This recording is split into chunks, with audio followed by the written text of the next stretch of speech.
Boom,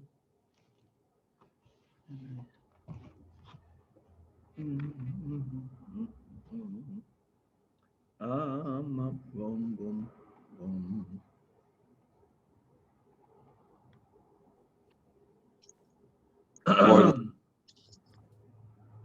Morning, guys. Boker Tov. It's cold. I have a little difficult time finding this daf.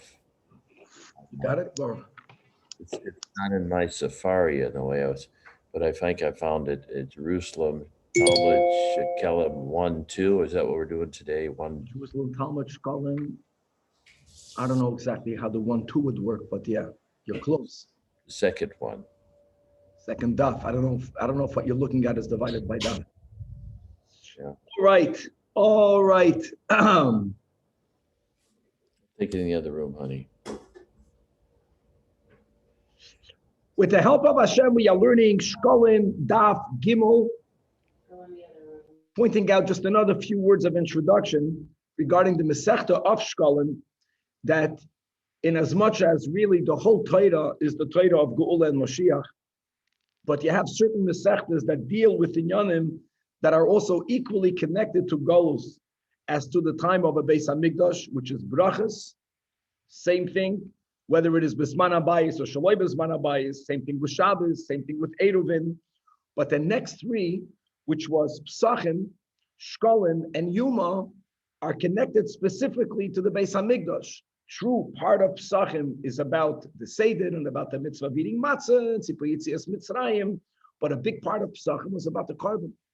Same thing goes with Shekalim. Shekalim is a Masechta that deals specifically with Inyanei Geula of Mashiach, as does Yuma.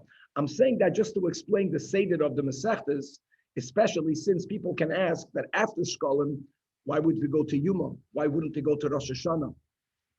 But we don't do it that way, at least in the Babli. The Seder in the Babli is Psachim, Shekalim, and Yuma, because this is a chazaka of Masechtas that deal with Inyanim connected to Geula, connected to the Beis HaMikdash. And more than that, based on the concept that the world is divided into the three categories, as it says in Sefer Yetzirah, of Olam, Shana, and Nefesh, perhaps the Masechta of Psachim is connected to Olam, because Hashem physically took us out of a place, and even the miracle that happened in Egypt was that Hashem was Pasach al Batei Avoseinu. There was a manifestation of godliness in the world, in the Olam. Shekalim, as we just began to learn, is connected to Shana, because we gave the Shekalim once a year, and all of the Karbanis Tzibur were used from this one yearly half a shekel donation. And then Yuma, which is, again, it's not in the chronological order of the Seder Hashana, but Yuma's connected to Yechida. Yuma's connected to Nefesh. Anyway, we're going to start on Daf Gimel. We're going to continue to explain the Mishnah on Daf Beis, beginning with what happens Be'echad Ba'adar. Then the Mishnah continued with that which happens on the 15th of Adar. And the Mishnah mentions that they would fix the roads, they would clear out the mikvahs, and they would do all of the tzarchei rabim, what our public needs. Our Gemara is going to take dinim connected to Chol HaMoed. Chol HaMoed, as we also learned at the end of Pesachim, it's not that you can do anything you want with a few restrictions. Chol HaMoed is the opposite, that we are not allowed to engage in work aside of certain hetedim that were given. One of the things that we may do on Chol HaMoed are tzarchei rabim. Now, in Moed Katan, there the Mishnah is more specific as to what tzarchei rabim may be done on Chol HaMoed.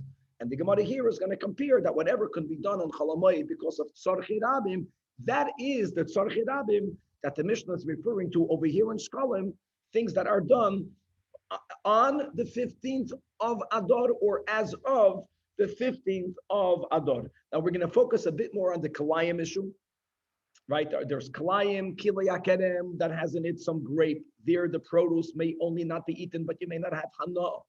Then you have B'chlal Kilei Zerayim. Kilei Zerayim, you can derive benefit from these mixtures. You can give them to your animals, for example, but we may not eat them ourselves. How much of a mixture creates Kalayim? and more specifics about what happens when the Beis Din discovers on the 15th of Adar that the balabas, that the owner did not uproot them themselves. What is it that they do? Which will lead us into the din of Hefker, Beis Din, Hefker, that Beis Din has a power to declare someone's property ownerless. What's the source for that? How much of their Hefker is really Hefker? Meaning, you can say that maybe the Beis Din has the power to affect something on the person, even though it's yours, but you cannot use it. Or do they mamish affect hefker? Is it a din in the chefza? The item itself really becomes ownerless. How do we know that they have such a power? There's a din that ownerless produce does not need to be tithed. So if something belongs to me and Beis Din was mafkeret, is it exempt from tithing? If it's only a din on the gavra or like a knas, but really those things belong to me, then it's still gonna have the obligation for it to be tithed. If hefker Beis Din hefker means that the item really becomes ownerless, then it becomes patur mimaisres. We're gonna have here again. We're learning Talmud Yerushalmi, one source, and when we learn the sugya, we'll speak out that in Talmud Bavli in Gittin there was a second source, and I'll share something that I heard from my Rosh Yeshiva Rav Lev Shapiro explaining the reason why there are two sources and the nafkamina between one source and the other. Just sharing the words is hefker Beis Din hefker adin in hafka'a. Is it that they only have the power to make something ownerless, or is hefker Beis Din hefker adin that they can actually give it to someone else? They can be makne it. It's a din in hakna for someone else as well. On Daf Gimel Amud Beis, we're going to have a machlokes tanoim regarding kohanim and the half a shekel. I know that yesterday we spoke out that kohanim are obligated to give a shekel. We'll see that this is really a subject to machlokes tanoim, and that will really, as we'll learn the Gemara, that will also perhaps include that Leviah might also, according to one opinion, be exempt from giving the half a shekel. We're going to learn about that the people that are exempt from the obligation of the giving of a half a shekel, that if they opt in, yes, to give it, they have to give it over wholeheartedly. Because here's the nekuda. The korbanos tzibur must be bought from communal funds. Now, when people are obligated to give the half a shekel, then they give it over to the community. Then the money is public money from which the korbanos tzibur are bought. If someone is opting in the mitzvah of giving the annual half a shekel, they might not give it fully over. In other words, they'll want for the Beis HaMikdash to use it, but they're going to consider their half a shekel theirs. And that is not something acceptable, because then that korban will have in it a partner that is an individual, which may not be. It has to be mamish given over to the community. We're going to learn about whether we accept the half a shekel from goyim, from kutim. This is an ongoing machlokes throughout Shas, whether kutim are gedei aroyas or gedei emes. We'll explain what that means when we learn it.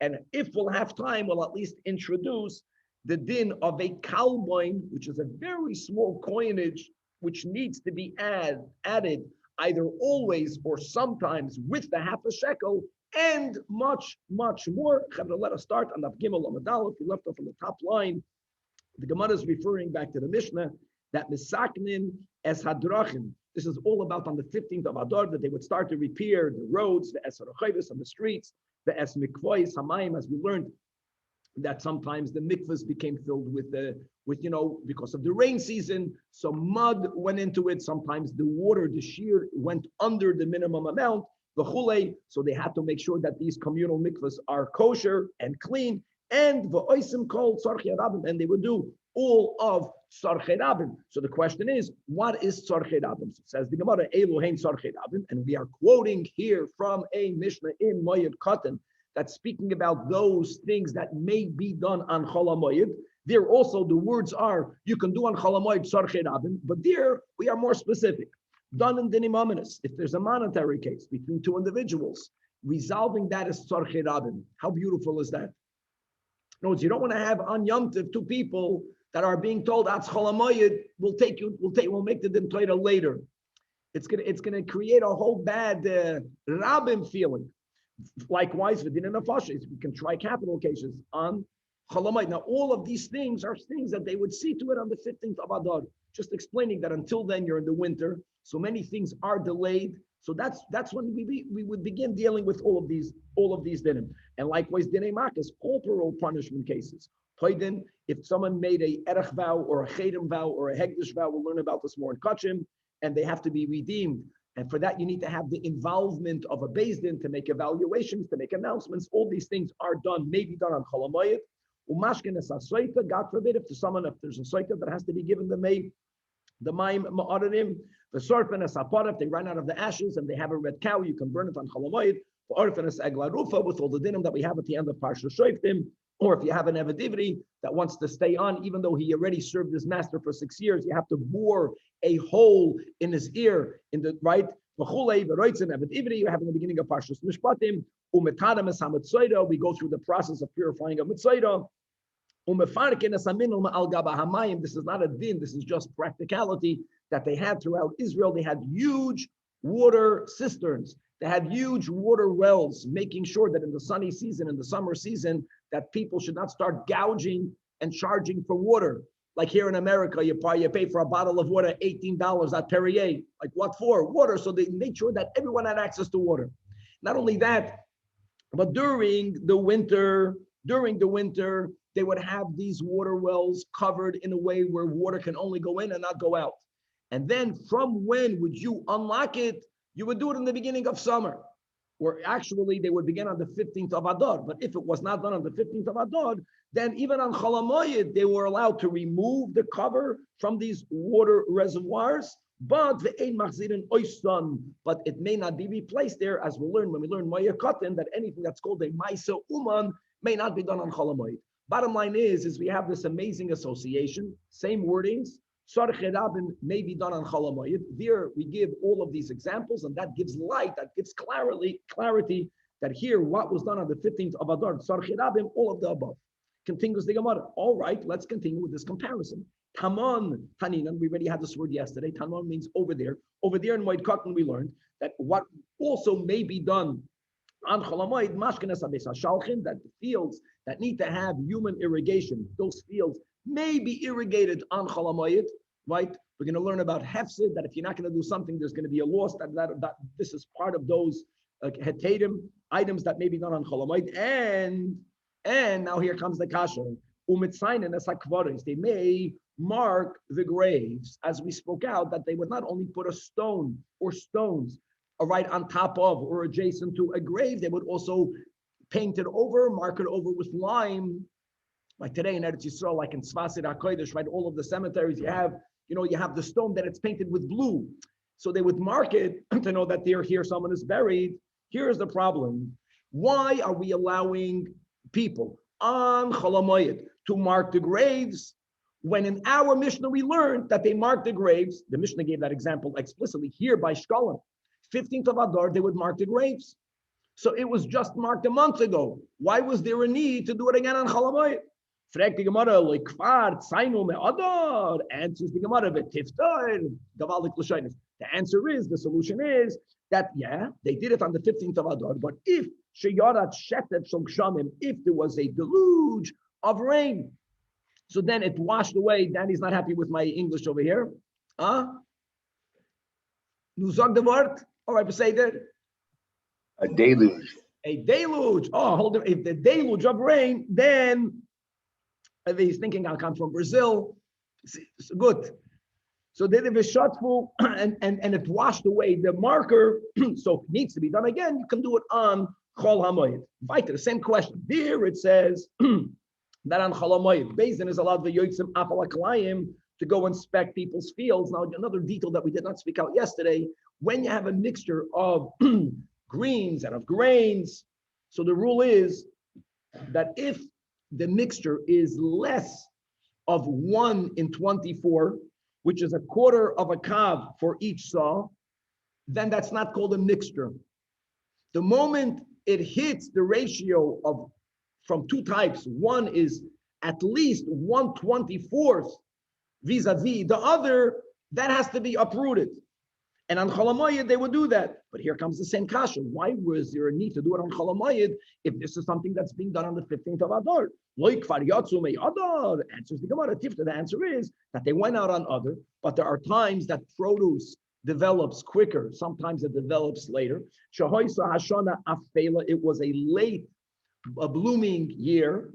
And when they went out on the 15th of Adar, they could not discern whether there was a mixture or not. So they would go out again, and that again may even be done on Chol HaMoed. Okay, so now that we speak about marking graves, minayin l'tzion, how do you know that a grave should be marked? So the Gemara answers that Rab Berechya and Rabbi Yaakov bar Bas Yaakov. Sometimes we have in Bavli that a father was not mentioned because he fathered the child, at least the heroine was Shaloi B'Kedusha, right? Here, or sometimes the father was not worthy to be mentioned, but the Zayda was. In any event, we call him Rabbi Yaakov bar, the son of the daughter of Yaakov, says in the name of Rab Chunya, Gavaldik, Divras, from the town of Chavrin, and Rabbi Yosi says it in the name of Rabbi Yaakov Barach, in the name of Rabbi Chunya Divras Chavrin, in the name of Rabbi Chavrin, and Rabbi Chizkiah and Rabbi Uziel. But Rabbi Chunya the base Chavrin says it in the name of Rabbi Chunya the base Chavrin. How do we know that a grave has to be marked? Quoting the pasuk in Parshas Mitzvah, that the Tamei Yikra, that Tamei he should call out. The Mitzvah has to let everyone know that I am Tamei. In other words, Kedei Shetehei Hatuma Koira Lacha Befiyah. That Tuma has to be so clearly marked that it is as if it's calling out with its mouth and telling you, Kroish, stay away from me. You know, we have a few Hayom Yoims that after Mashiach's coming, the very stones that we trod upon in Golos, if we don't say words of Torah, or at least think words of Torah when we walk in the streets, the doimim won't be doimim. In other words, people associate speech to a human mouth moving its lips, yeah, but some things have to be placed or put together in such a way that they themselves are shouting out to you, communicating something. So when you mark a tzion, the tzion itself is letting you know someone is buried here.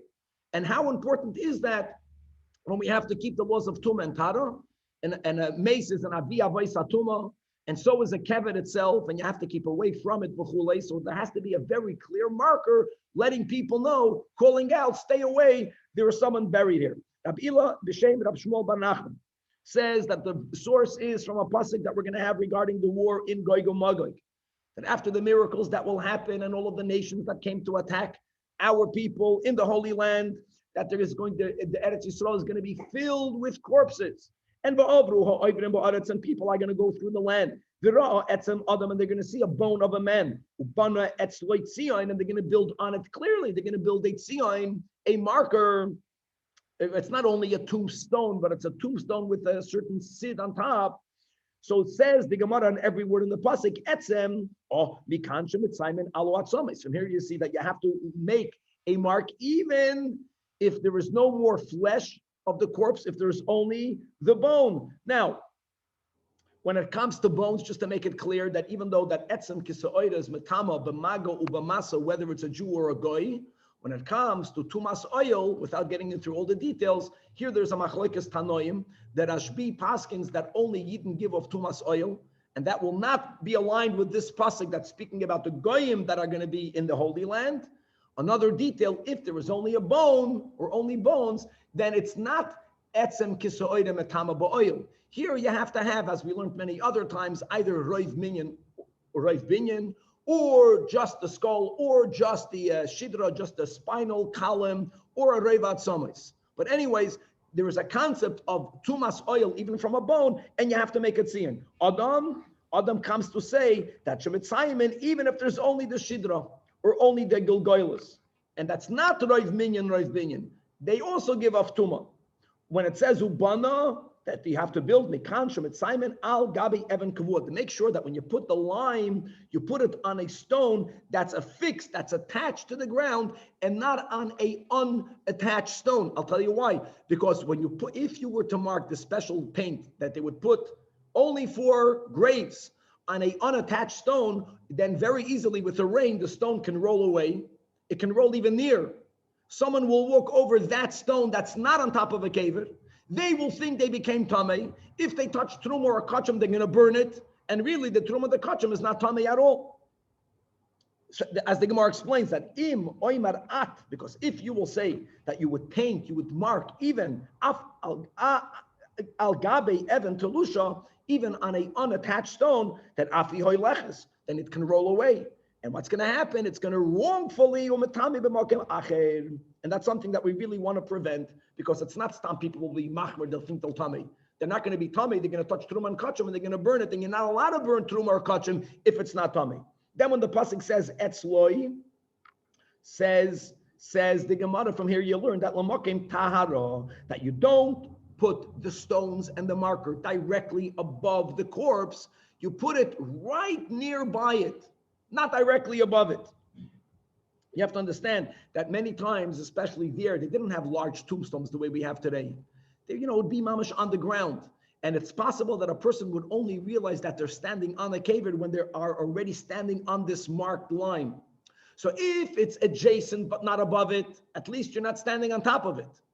If they're going to put it on top of it mamish, then by the time you see it, it's going to be too late.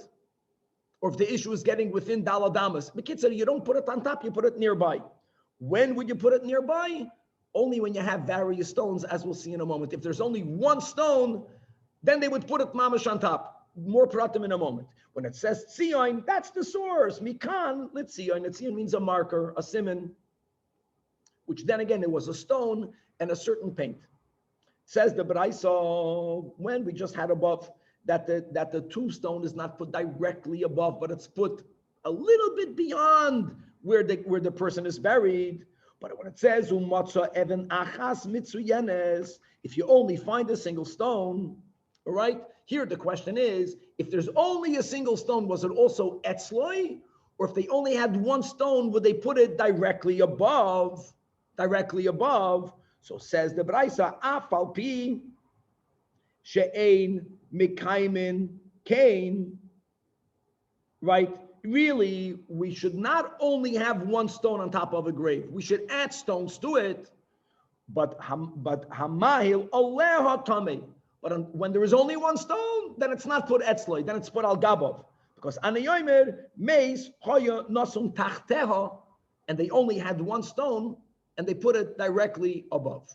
Okay, just to know that nowadays, we would put, every cemetery is different, but there's a larger stone by the head, and it's above, and then there's a smaller stone on top of the feet. Many people have this boundary that goes all around. Now, says the Braisa weiter, hoyeshtaim, if there were two stones already, then they would never put it directly above. Then each stone would be beyond the corpse, and the corpse would be buried in between. Hoyeshtayim, then you should know hamayla leihem tar, because it was only put etzloi. But ubeineim, in between them, that's when there was tamei. However, im hoye chodesh ben tayim, if you saw that the earth in between the two stones were plowed, which is a proof for sure no corpse was buried in between the stones. So why are there two stones? One for each corpse, and when there's only one stone, you put it directly on top. And therefore, b'neim toid, and it says here usadi v'sehem, but the gra is goydes al gabehem, then it is tamei. Okay, Tani, we learned in a Braisa that even though we put it tzion only for bones, yeah, that's for bones, but emet simon as habasar, but you don't put it tzion for the flesh of a corpse, guys. The flesh of a corpse is matame b'kezayis ba'oil. So why wouldn't you mark it? Because it decomposes. Shema nisake labasa. And here again, once the meat, the flesh decomposes and you don't have the kezayis, if there's going to be a marker and people will erroneously go on it or go near it, they will become, or they will think they are tamei b'tumas meis. If they touch truma or kachim, they're going to burn it, and they're burning it erroneously. So don't put a marker if the tumah won't be permanent. Rabbi Yusta, Rabbi Yusta, the son of Shunaim, Ba'ah, he asked, Kumei in front of Rabbi Menah, I don't understand. I know that in the long term, the flesh will decompose, but in the short term, until the flesh decomposes, there's tumas meis, that's matama ba'oil. There's a michshoil. You're not going to put a tzion because there were no bones there. There was only the flesh of a corpse.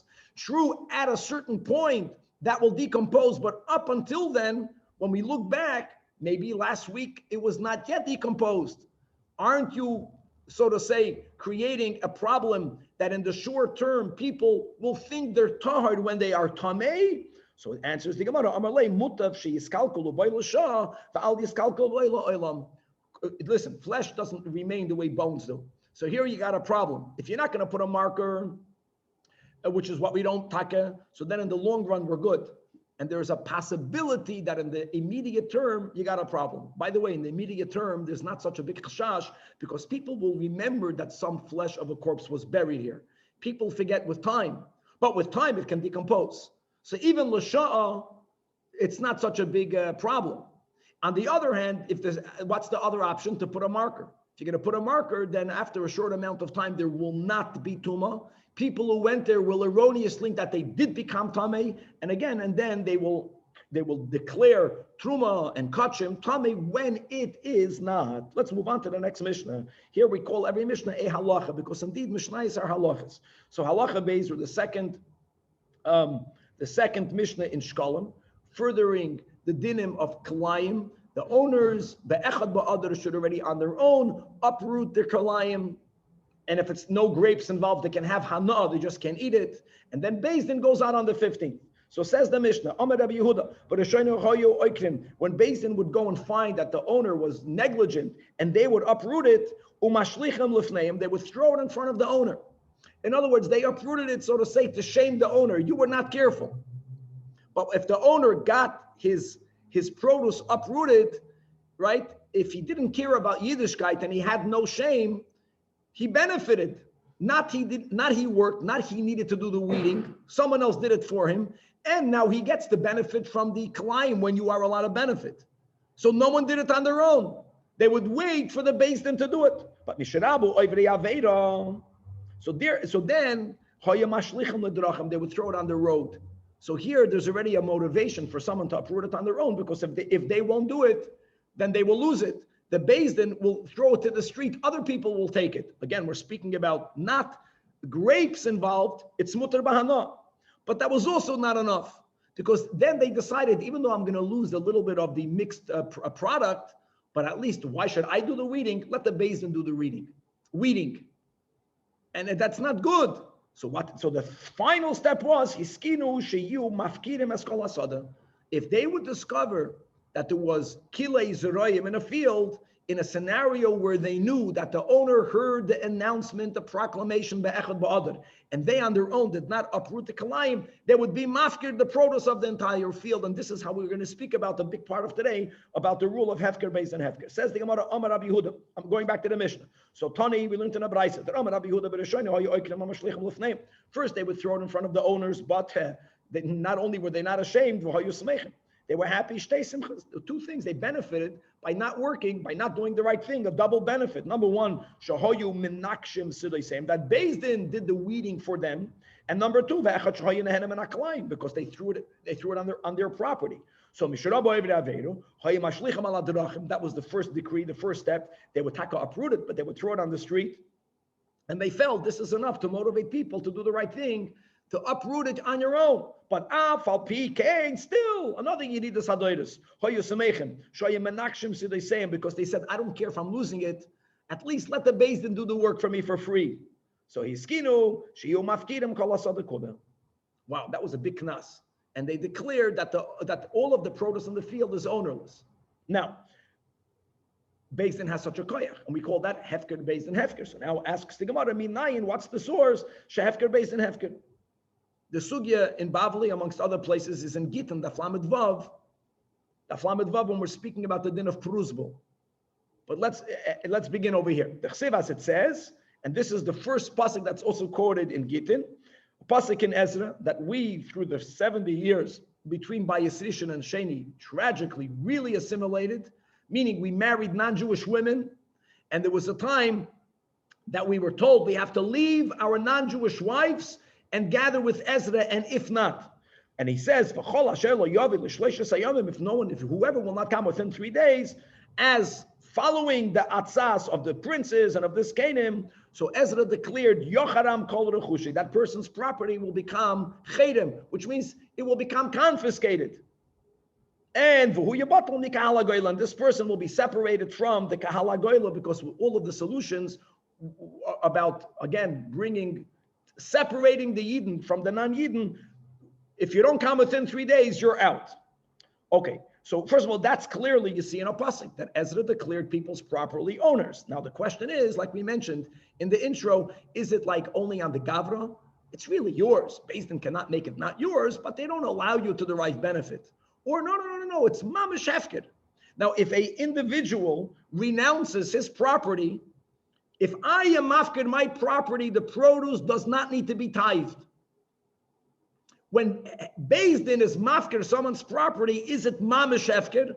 And the answer is yes, to the point that now the produce doesn't even have to have trumas and maisa separated from it. But the question is, minayin shipeturam and amaisris. How do we know that the din of hefker bez and hefker? Taka, you brought a pasuk from Ezra. How do you know that it's mamish, not yours? That they have the koyach to take it away from you. So Rabbi Yonasan bereid Rabbi Yitzchak bar Acha shaman la min hadah. He heard the source is from the following brayso. It says in the brayso ein ma'abram esashana that Beis Din should not declare a year into a leap year, not on the year of Shemitah. By the way, we are learning this in Tafshin Pei Aleph. Tafshin Pei Beis is Shemitah. So they can't make a Shemitah year a Ibur year. And the reason for that is because since we're not allowed to cultivate the land, it's not so easy. So don't add a month to that. Nor do they declare a leap year, the year after a Shemitah year. We'll see soon why. However, if they add it, it's done. And in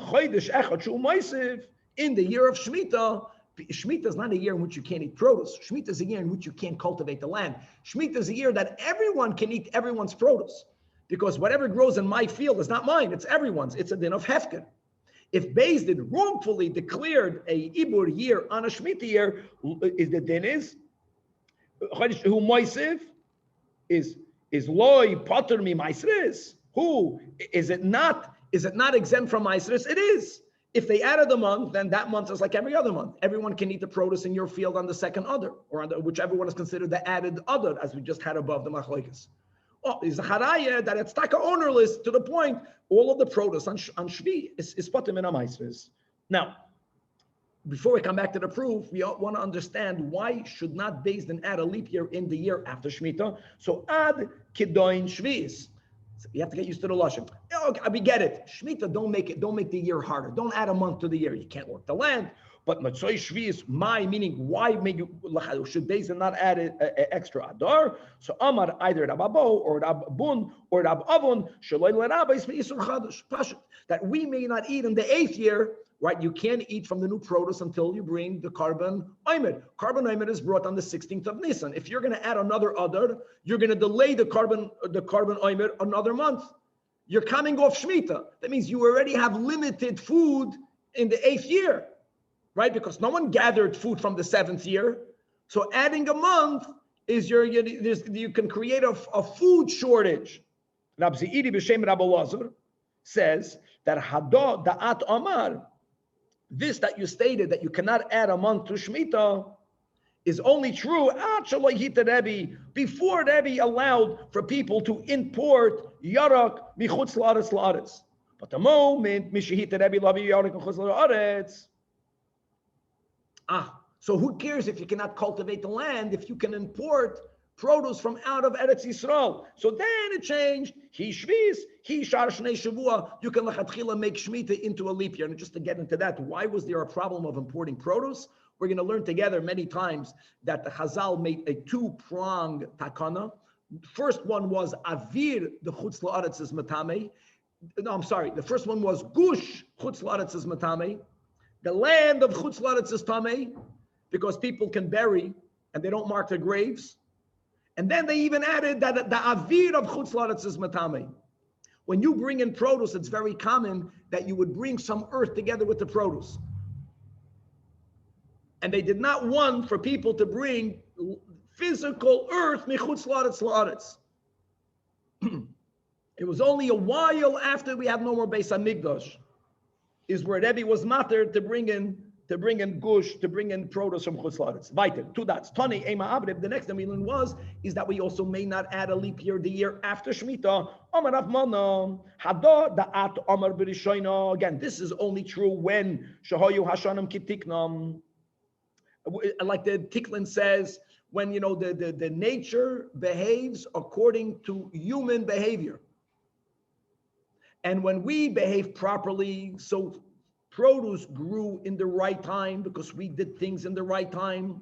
Adding another month might create a food shortage. But nowadays, already in his time, that produce anyways doesn't grow in the right time. It's not that if you would not add an extra Adar, you would already have the new produce because it normally will grow right, the end of Adar and beginning of Nisan.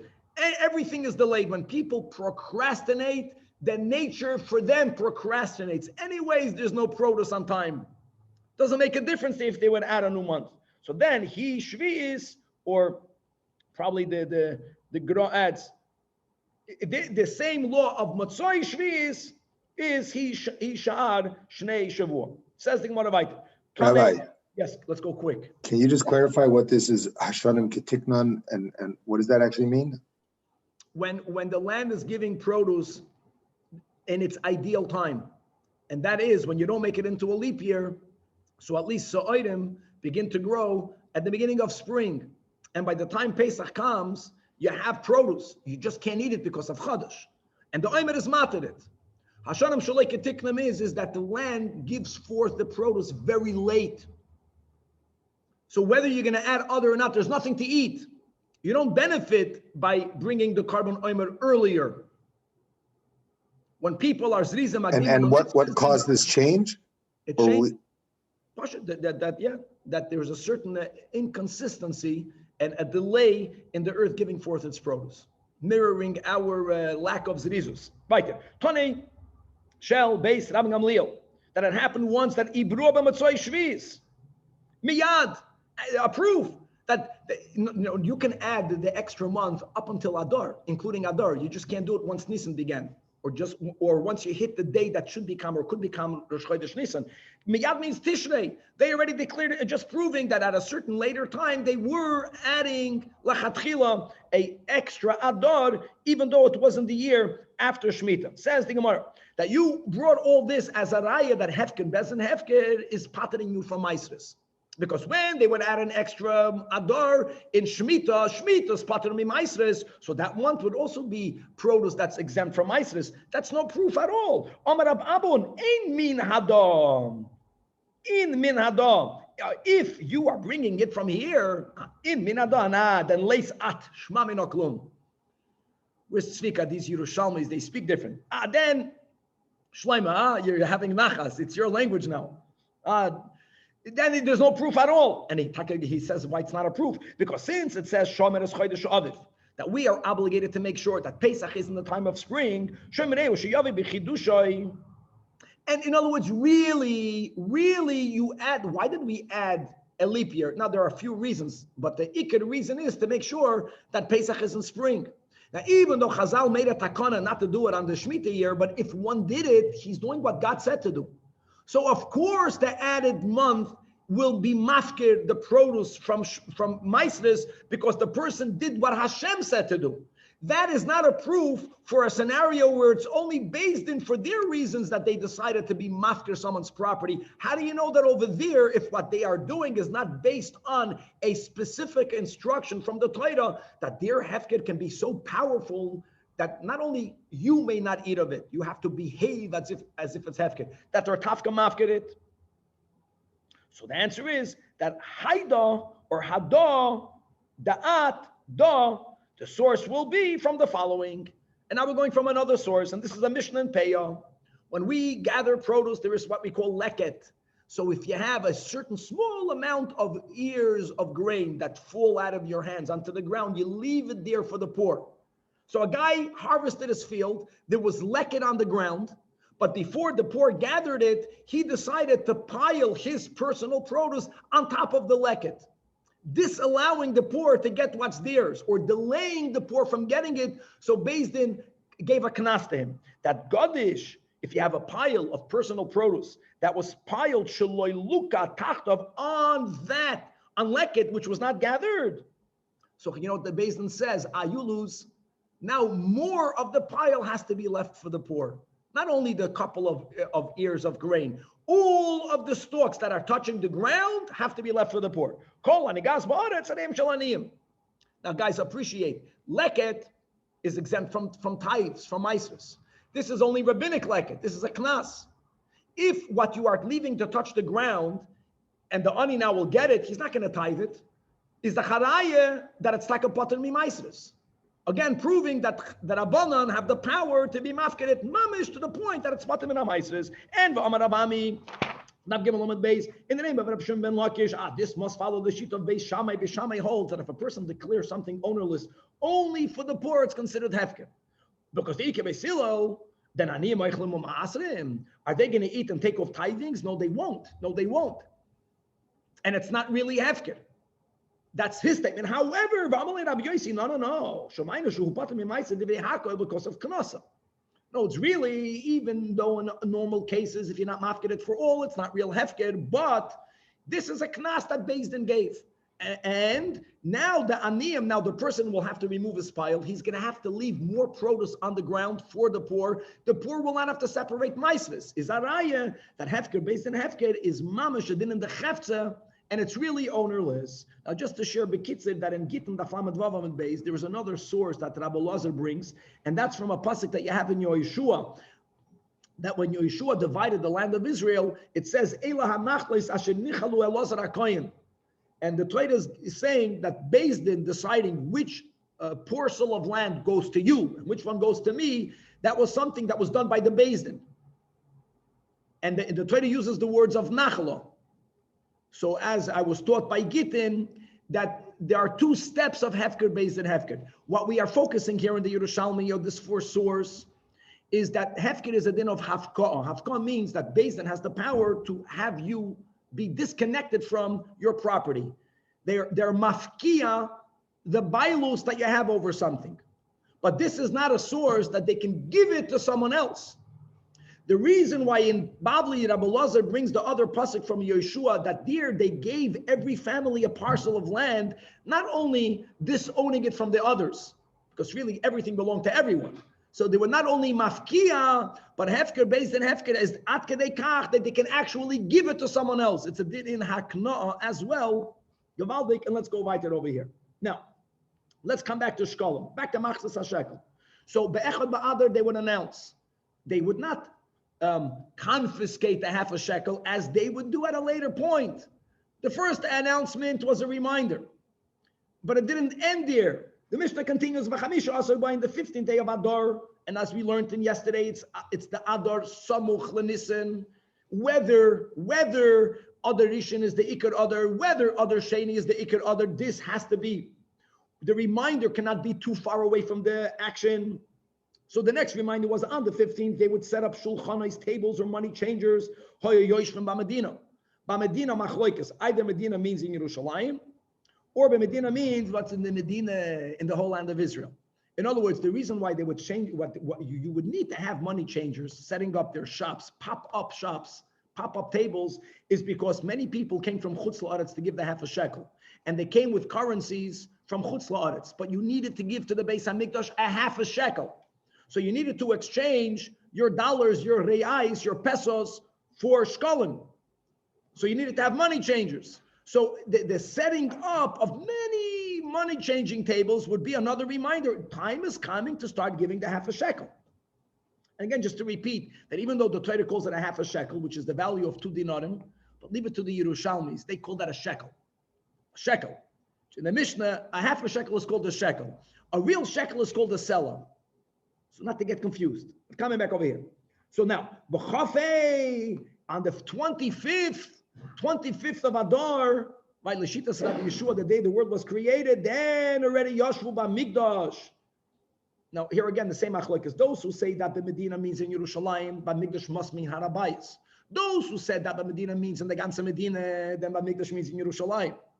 But here we say that once they already put these money, these pop-up banks, b'Mikdash, here Beis Din went further. Whoever did not give the half a shekel, they would actually go into your house. They wouldn't take the half a shekel. That you have to give willingly, but they would take a mashkin. They would take something of yours that you would only get back when you give the half a shekel. Mishiyashvu b'migdash, then ishkilu lemashkein, they would take pledges from people. So wow, so there would be a reminder, there would be another reminder, and then they would start confiscating. That's mamish religious coercion. They would make sure you give the money. They wouldn't, you would give it on your own. Huh? Do it before that. But again, if you didn't do it, you were procrastinated. Once they took the mashkin, they didn't know what mashkin did. They took your stupid phone, they took your card, they took something, not the value of a half a shekel. They took something, you get it back when you give the half a shekel. Now, esmi memashkinin, from whom do you take a mashkin? Now listen to the words here. Leviim, what happened to the Kahanim? We'll see in a moment. The Leviim, the Yisraelim, Gadim, va'avadim mishuchrarim, avol loy nashim, neither avadim nor ketanim. Ooh, ketanim, who's thinking about ketanim? So here, let's clarify, as says the Tiklan Chadatin. Normally, ketanim means people that are under bar mitzvah. Not over here. The obligation to give a half a shekel, as we have in Parshas Kisisa, kol ha'oiver ala pikudim. That's only when you're 20. In between bar mitzvah and 20, in this, for the din of a half a shekel, you call a minor.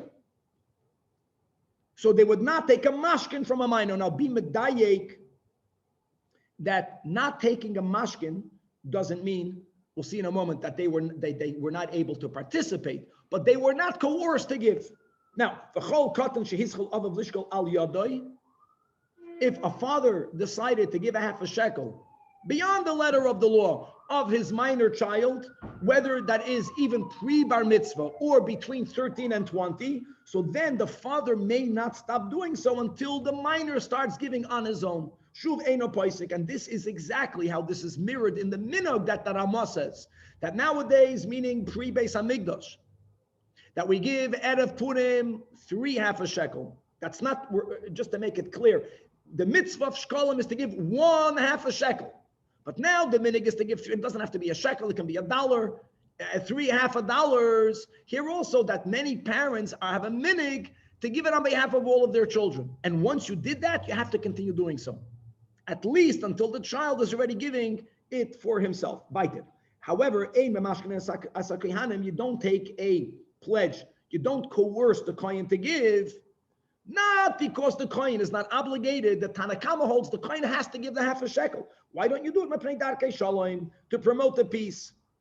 And we'll see in a moment, to promote the peace, so don't take a pledge from anyone. There's something unique about the kohen. However, the Tanach holds, again, the kohen is chayiv, but the Beis Din doesn't coerce. Amar Rabbi Yehuda, I want you to know that Heyed ben Buchri in Yavneh, no, that the Kahanim are not even obligated to give. They're not even obligated to give. Forget about not taking a mashkin. Now, if they're not obligated to give, one might have thought then they may not give. Why? Because the shekalim has to be property of the tzibur. When we gave the half a shekel, we gave up our ownership. It becomes a communal fund. If someone is obligated, then they'll give it away. If someone says, I know I'm not obligated, but I want to have a hand in the korbanos tzibur, they may not give it over b'leiv shalom. They'll want to still say, you see, I gave, it's me. There's no real bittul here. And if they still own their half a shekel, they ruin it for everyone. With all of the pratim, as we don't have time, that money is not batel. So even though it's a small percent of, in every korban tzibur, there'll be some personal ownership in it, which ruins it. So you might have thought that they may not even give it. But Bukhari says that kol kohen sheshekel ein a chayta. He's not a sinner because he knows that if he's opting to give it, he'll really give it. But he's not obligated to give it. So now we have a machlokes tanoim. Tanach holds he's obligated to give it, but you don't take a pledge. Ben Bukhari holds that he's not even obligated to give it. Amar loy Rabbi Yechanan ben Zakkai to Ben Bukhari. To Ben Bukhari, I hold like the Tanach. I disagree with you, loy. No, the kohen is obligated to give it. The kohanim convinced themselves that they're not mechuyev. They made a limud that's erroneous, but they're wrong. Ki elo kol kohen she'ein a shekel is a sinner because a kohen is obligated to give each male 20 and over their half a shekel on a yearly basis before the Chodesh Nisan. Elo sha'koyanim darshan mikraz ala atzman. They made their own drasha. And it's wrong. What was their drasha? It says in Parshas Tzav that v'chol minchas koyin kolol tia loy seyachel. There's a big difference between a flour offering that's coming from a non-kohen versus that which is coming from a kohen. When you bring, you Yisraelim and Leviim, when you bring a carbon mincha, so only a kmitza is burnt on the altar, and all of the rest, it's like a kachim. It's not eaten by me, but it's eaten by kohanim. It's not fully burnt. When a kohen brings a carbon mincha, all of it is burnt on the mizbeach. Now, amongst the karbanos tzibur that is bought from the half a shekel fund, what do we have? We have the oimer, we have the shtei alechem, shavuos, we have the lechem upon him every week, and it wasn't fully burnt on the altar, right? From the oimer, only a kamitza was taken. The shtei alechem and the lechem upon him, all of it was eaten by the kahanim. So they said that since they have these karbanos, Shalonu, if we will have a part in it, if we would give the half a shekel, then how can it be eaten? How can it be eaten? It's partially a carbon mincha, a flour carbon from Kohanim. That was their drasha, that they darshaned wrongfully, concluding that they're not obligated, but as the Gemara will explain, that drasha is wrong, and they are obligated to give. However, we don't take from them a pledge. A lot more in the Gemara. So first of all, going back, to ask the Gemara, that implies if you don't take a pledge, it means that you demand of them to give. How, but 1 second, if a cotton were to mean under 13, we don't find a cotton being mechuyev. So the Gemara clarifies, Hado, the Tamar, this is said only by a cotton that's really not a cotton for all the other areas in Yiddishkeit. He's 13 and his body began to mature. He has to put on tefillin. We count him for a minyan. He has to keep Shabbat. He's a bar mitzvah. For Shekalim, you have to be 20. Then loy bidah. Then he's not included in the statement because such a minor, not only do we not take a pledge, he's not even obligated to give the half a shekel. Now, it says, we're going to skip the words okay, in other words, that's clear. That, in other words, you have these three. You have under bar mitzvah, he's not mechuyev at all. You have from 13 to 20, where the Mishnah says you don't take a pledge, which implies you're chayiv, just you're chayiv midrabanan. Half a shekel from 13 to 20, you're chayiv midrabanan. Once you're 20 years old, not only are you obligated biblically, but we also take a pledge from you. Says the Gemara, Keinei mas nisan. This is taught in the following brayso. That why? In our Mishnah it says that even though the Tanach holds Kohanim are obligated to give the half a shekel, you don't take from them a pledge because of Darkei Shalom. You're promoting the peace. In the Braisa, there's another reason. You can't say promoting the peace because if this promotes the peace, I can argue, don't take a pledge from anyone. You think anyone is happy when you take something from them? It's not because of promoting the peace, but it's because you want to give them honor. And the Kohanim have to be given extra honor. However, according to our Mishnah, it comes out that Kohanim fight more than others.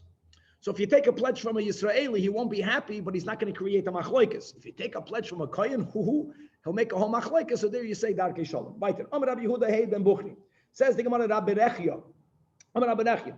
That I want you to know the reason of Rabbi Yechanan and Zakkai, who argued with their limud, was because, first of all, it says in the pasuk Zeh Yitnu, the word Zeh, Zayin Hey, right? Gematria, that's 12. Yud Bei Shvatim Yitnu.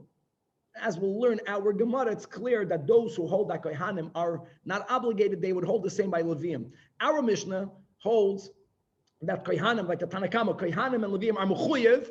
You don't take a pledge only from the Kohanim. From Leviim, you take a pledge. Now, Rab Tadi b'Shem Rab Hamnuna says that Cain Meshiv and Chachamim la Rabbi Yehuda. Here we explain why the limud of the Kohanim is not a good limud. They made it. When they have a good limud, they're saying that if we were to own it, right, mincha of a kohen is loisei yachel. It should be fully burnt. There were many flour korbanei sibur that were not fully burnt, but that's not good because we know that we differentiate between a yachid and a sibur. For example, chatas yachid, as we learned at the end of Pesachim, and we'll learn many times in Kachim that there are 5 chatois halacha l'Moshe Sinai that in certain circumstances the animal itself must be left to die mesa. Yet, if that chatas belongs to the tzibur, ein chatas tzibur mesa. which is a proof that you cannot compare the rules of a private carbon to the rules of a communal carbon. So therefore, you're right, that minchas hayachid, if it belongs to a kohen, kereva kolol, it's fully burnt. There's no kemitza taken. Everything is put on the altar. But for a minchas atzibur, kereva kolol, so there's not a problem if they give the half a shekel. Yes, they are partners in the omer, and in the shtei lechem, and in the lechem apanim, and they're not fully burnt. Now, hold on. The Gemara points out that the intro that the Chachamim gave is not precise, because they were bringing a proof that you can't compare the rules of Tzibur to Yachid from the din that Chatois Yachid Mesa. That's the 5 Chatois. And the same case by the Tzibur is Eino Mesa. Who is he talking to? I know that this is refuting Ben Bukhri, but we're talking to Rabbi Yehuda. Rabbi Yehuda disagrees with that detail. Rabbi Yehuda disagrees with the detail. So the word says, Vekashya Meshivim Adam Davash Eino Maidabai. You're trying to give a proof to Rabbi Yehuda from a din that he himself disagrees with, as we learned, she'ein chatas sibur meisa, but Rabbi Yehuda says tamus. Okay, fine. So that intro was not precisely fitting for Rabbi Yehuda, but the concept makes sense. We're telling Rabbi Yehuda, we're telling Ben Bukhri, don't compare yachid to a tzibur. However, but Rabbi Yehuda will respond, and really you have here a maman of shach. What's the alternative? What's the alternative that the kohen that the kohen is not obligated to give, right? If the kohen is not, if the kohen is not obligated to give, our Mishnah says he could give. He's not sinning. But why is he not sinning? Why is he not sinning? If he's not obligated to give, then whatever he'll give, he might not give b'leit shalom, and then maybe he's creating a sin by having someone's personal money part of the karbanei sibur. That zu loy nidvas yachiti, and therefore miman avshach. Either be machayefim, right? Let's go over here. The tiklin that the Rabbi Yehuda tells the Chachamim, Koloimer, I'm reading inside the tiklin chadit in 8 lines before the bottom of the Amid, Loidomi hai nedava deshkalim, l'shad nidvis yachid. The chulu nidvas yachid, loy masru lahu klal letzibur. Abul hachi, the masru letzibur. Here you give it to the tzibur, and therefore nafak lahu mitaydas nidvas yachid. It's no longer nidvas yachid. Elakivan de loy mechayevu bohu loy masru letzibur yafa. Lachein loy have a mamash carbon sibur. Here's the point. Point is, I agree that a carbon sibur can be fully burnt, but if the kohen is not obligated, he won't really give it to the tzibur. He's going to remain an owner. If he remains an owner, then how can it not be fully burnt? That was the word of Rabbi Yehuda. To which the Chachamim respond, the Chachamim meisiven lay, they respond to Rabbi Yehuda that even if they're not fully obligated, once they give it to the tzibur, kemishu nidvas tzibur. And therefore, since we do differentiate between a yachid and a tzibur, this is a tzibur, and therefore it doesn't bother us that it's fully burnt. Okay, says in the pasuk in Kisisa Kolever ala Pikudim that whoever passes through the census, and as we mentioned yesterday, that the obligation, the annual obligation of giving of the half a shekel is not about a census. We did not take a census every single year. The obligation of giving a half a shekel every year is in order for everyone to be part of the carbon sibur. Even in the midbar, even in the first time, which was a one-time only giving 3 trumais. One was any amount you want from the articles, from the 15 articles. One was for a census. And like we mentioned, whenever the half a shekel is being used for a census, if the census is to know how many men there are that are fit to go into the army, which is 20 years and above, then one may not offer voluntarily for their minor child, because then you're going to confuse the census. When it's census related, only those obligated are allowed to participate. However, when it's not census related, that was the Mishnah that we learned. If it's only for the mitzvah of giving a half a shekel, then there are those who are obligated to give. And then you can also add for those who are not obligated. You can opt in other people. But when the Torah speaks about in Parshas Kisisa, there it was about taking a census. So the question is, there's a machlekes there between Rabbi Yehuda and Rabbi Nechemia. And how do you attach the word pikudim? Chad Omar, that the word pikudim doesn't mean a census. That from whom do you take a half a shekel? Kol the Avad biyama. Whoever was saved by the miracle of Kriyas Yamsuf Yitain. Now, who was saved by Kriyas Yamsuf?